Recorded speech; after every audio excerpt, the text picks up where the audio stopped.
Greetings. I'm Deacon Mark Creechy of the Diocese of Crookston, and welcome to another episode of Praying with the Family. Over the first 5 sessions, my focus has been on prayers for married couples. For the remaining videos in this series, I will review with you some ideas on how to engage your children in prayer. From the documents of Vatican II, the writings of St. John Paul II, for that matter, even stretching back to the early church fathers, we look to the family as a domestic church. Perhaps you have heard this phrase before, but in case you have not, the domestic church refers to the church in the home. Some people think that we only experience the church when we gather together in our parish church building. But the church is made up of the people.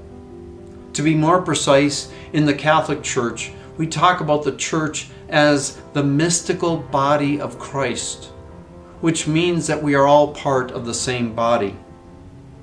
In his Catholicism DVD series, Bishop Robert Barron explains the church this way when he says a phrase that goes something like, "It's as if each one of us is a cell in the same organism, in the same body, with Christ as the head of that body." Okay, so we are all connected as the mystical living body of Christ in the world. How does this connect with the domestic church? Well, think about this. What do you do when you gather with your parish family in your parish church building? You have fellowship. You have the Eucharistic meal. Perhaps you have meals in the social hall as well. And you pray together as a family. Well, the Catholic home is the smallest instance of the church. For it is in the home that we find the living body of Christ just as much as we find the living body of Christ when we gather with our parish family. In the home, you have the sacred fellowship of the family. You have meals as a family. And you pray. You pray with your family in the home.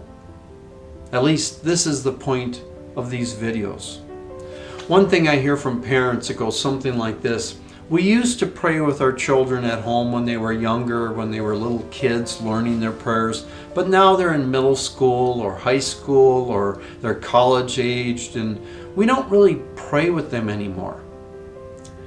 Parents may have prayed with their children when they were younger, often at bedtime, but then it seems that families grow out of this habit and do not replace it, that bedtime prayer habit, with anything else.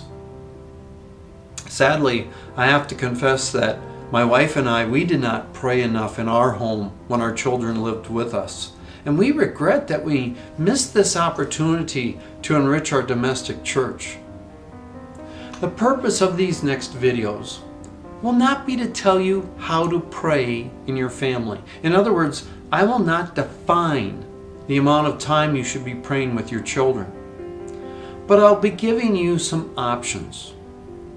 Of course, you have to keep in mind the ages of your children, but let me suggest that you consider how meal prayer, how bedtime prayer, perhaps morning prayer could happen in your family. Okay, I know the objections. We don't have time to pray. Our kids will not cooperate. And with this in mind, the prayer link below this video will take you to a short prayer that families can pray together. Very short. And let me suggest that while praying this prayer, you pray for the intention of increasing prayer in your family.